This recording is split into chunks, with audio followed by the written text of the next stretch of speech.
Hey loves, I just wanted to come out and let you guys know how my week has been going, some of the symptoms that I've been feeling, what has been happening in this pregnancy, and just a little bit more about it since I haven't really sent a video about it or even have told a lot of you guys about my pregnancy. But I want to do this video because my little one is taking a nap. So in case you hear weird noises in the background, it's because I just put her down. So for this pregnancy, I found out what I was having at, I would say I was about to be 8 weeks. You're supposed to wait until you're 8 weeks. I was really only 6 or 7 weeks. And so I emailed them and I asked them, and they said that it could have been a false positive, but that sometimes the baby's DNA will pick it up. And so I got the email and I confirmed it once I went in for my ultrasound. So it's called Sneak Peek. You buy the box online, and I'll put the link down below. Or you can go to certain clinics, with like the clinics that have like the 2D, 3D, 4D ultrasounds. Some of them do it too. And so basically what they do is they draw your blood, or you can draw your blood. If you do it at home like I did, they recommend to not have any males present, because it can confuse the DNA, or there could be a false positive in your result. And in the box it has like a lancet, it has a little container for your blood and a package to send it back. So I did it with my daughter. It was 100% sure, and the first time I got it, it said it was a girl, and I was super excited. I had wanted a girl, but I was fine as long as the baby was healthy with whatever I got. And then this time around, since it was like 100% with my daughter, I was like, why not, and just take it this time. So I took it. The first time I did it by myself, but since they send you like a little tourniquet, it was kind of a little hard to do it by myself. So I had one of my girlfriends come and help me. And what it basically is you poke your finger, like if you were to do like an IQ check for like sugar or something, and you poke your finger, and you put your blood in a little container, and then you send it to like their lab. So once you're 8 weeks along, the mom's your DNA and the baby's DNA kind of mix, and so the baby's DNA is already present. So since women only have the XX chromosome and men have the XY chromosome, it runs for the XY chromosome. If it turns out to be if the machine detects that there is some kind of Y chromosome, you will get an email saying it's a boy, because the computer has detected some kind of Y chromosome. This is why they specifically say to only do it when there's females around, because if a male helps you do it, it could be that their DNA comes out and that it's a false positive or a false negative. And if there isn't a Y chromosome present in the bloodstream, that means that nor you or the baby has a Y chromosome. So this means that you're having a girl. So I took the test and I got the result back, and I got an email and it said, congratulations, you're having a baby boy. And so I emailed them and they told me it's more likely when you do it early on, and that's why they tell you to do it at 8 weeks, and you get a false positive for a girl, because it could be that the male DNA is not present yet, because in the bloodstream. But because I did it and thinking that I was 8 or 9 weeks, it did pick up the the baby's DNA a little bit earlier, and so they told me it might not be a false positive. It could be that the machine did pick up the little trace of Y chromosome. So I kept getting bigger. My first trimester screening, the test that determines if the baby has Down syndrome, but I was a little late on that. They didn't send me over at the time that I was supposed to get it, so I missed out on the blood draw, but I was able to get the ultrasound that they do during the first trimester. So the lady went ahead and did the ultrasound and was like, wow. She was like, usually we don't tell them. She was like, do you know what you're having? I said, yes, I'm having a boy. This was like one time I was 13, 14 weeks. And she said, usually we don't tell people what they're having until their 20-week scan, but you can clearly see it. It's a boy. So I confirmed it. She was like, but still go ahead, once you turn 20 weeks, have them confirm there, just to see what they say. So I went for my 20-week scan, and they told me that I was having a boy. And at my 20-week scan, they told me that my baby had what is called a horseshoe kidney. Now, you and I have two kidneys. You have one on your left and one on your right. And they're little kidney beans, and then they're connected to ureters, and then which is connected to your bladder. But they said that my baby looked like what it was having a horseshoe kidney. So basically, yours and mine are like, they're separated, but my baby's was like joined into one. He still had both of them, but they were like fused together.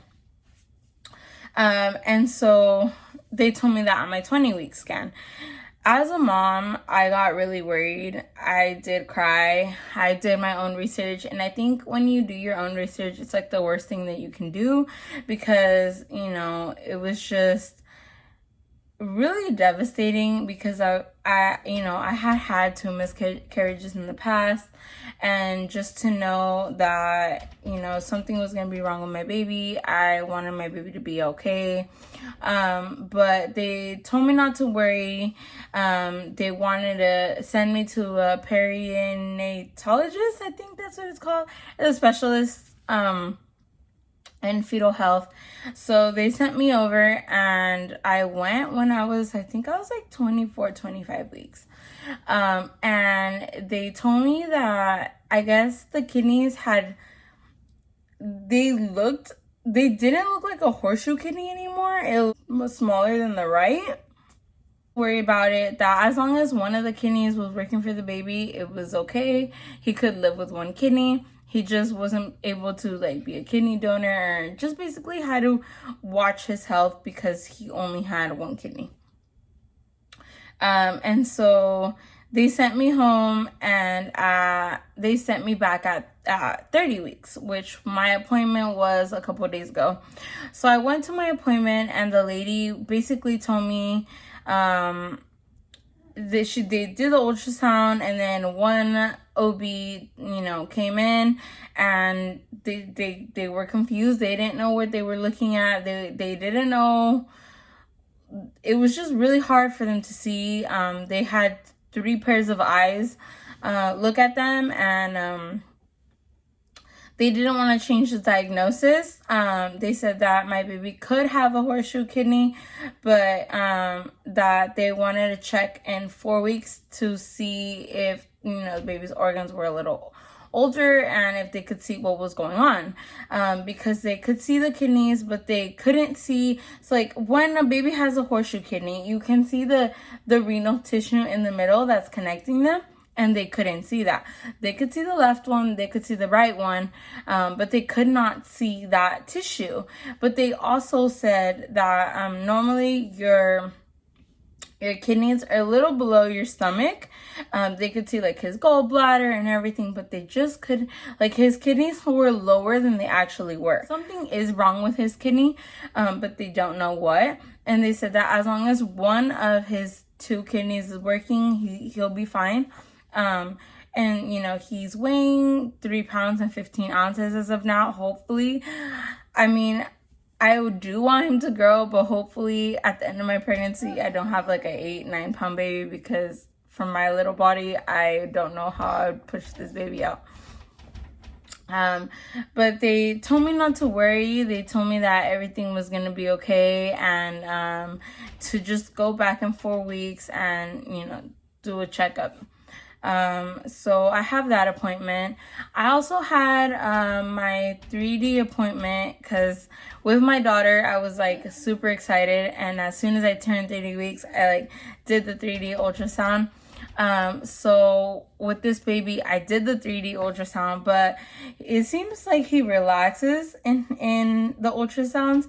So he's always having his hands up his, so they can't get good pictures, but they said that he does have my daughter's nose, which is like a little button nose, and then he does have my lips. So I'm really excited. I don't really care what he looks like at this point. I just want him to be healthy and for his kidneys to be working properly. The signs and symptoms that I had was, I had a lot of nausea. I actually started off my pregnancy with weighing 145 pounds, and then I dropped 20 pounds in the first trimester. I just wasn't eating. My appetite wasn't there. I was always throwing up. It was like I had the flu. But because my family and my friends didn't know, I basically would just hide it. And, I always felt dehydrated, and my doctor gave me medicine for it. I actually did get a little dehydrated. I did get a UTI as well. For those of you who don't know what a UTI is, it's the sensation that you get with painful urination.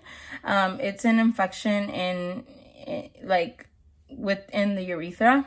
And it's really common with women that are pregnant, especially because there's a lot going on. But I did have one. I didn't know it was a UTI because I thought my appendix was hurting really bad. And I actually went to the ER because I thought something was wrong with me, but they said it was just a UTI. But because I was pregnant, they put me on antibiotics, and that was that. But I did feel nauseous this time around with my daughter. I never felt nauseous. I had a really easy pregnancy with her. I was always eating whatever I wanted, and with this one, everything I ate just kept right back up. It was morning sickness. It didn't matter if it was afternoon. It didn't matter what time it was. I could not keep anything down. I was always sleepy. I was just going through a lot of stress. I actually left my job, and so I went through a lot of problems financially, and it was just a day-to-day really stressful pregnancy for me.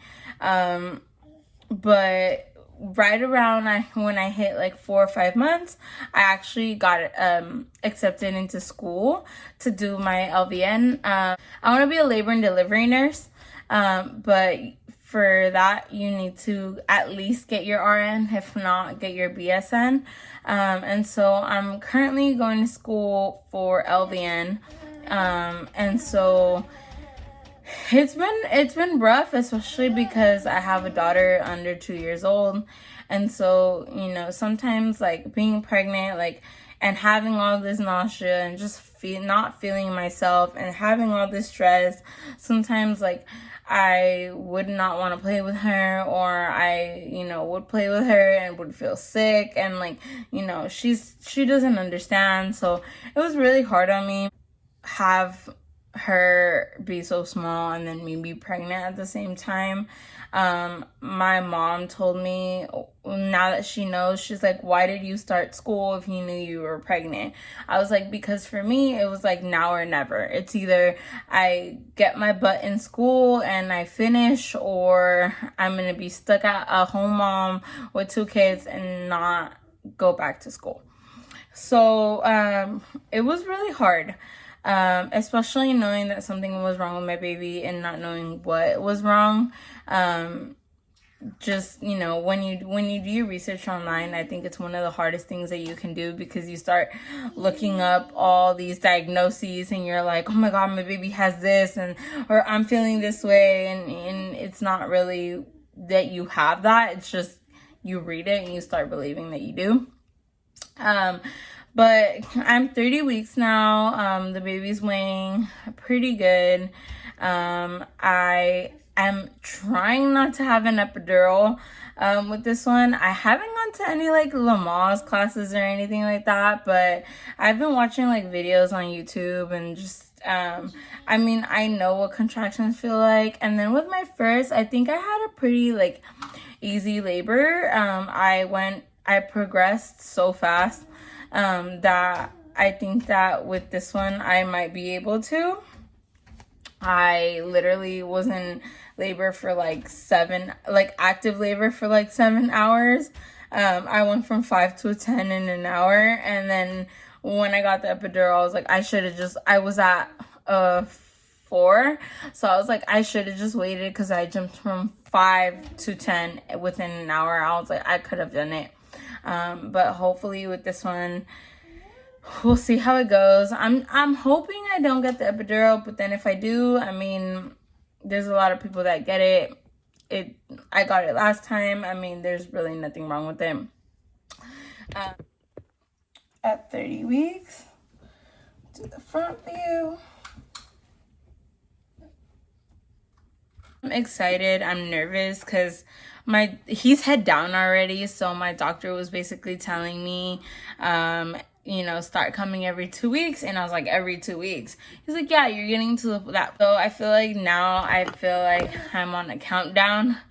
So we'll see what happens. But thank you for everybody that has been watching my videos. If you haven't seen my first video on how I told my mom, go ahead and watch that.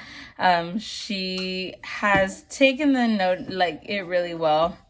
I feel like a lot of my family hasn't. But my mom's pretty excited, and you know, I have my girl and my boy, so at least for now I'm done. Who knows the day of tomorrow if I have more kids, but as of right now, my focus is mostly on school. But thank you so much. Don't forget to like, subscribe, and put a little thumbs up if you want me to keep putting videos like this, or if you have any questions or anything you guys want me to talk about, just let me know in the comments below. Thank you.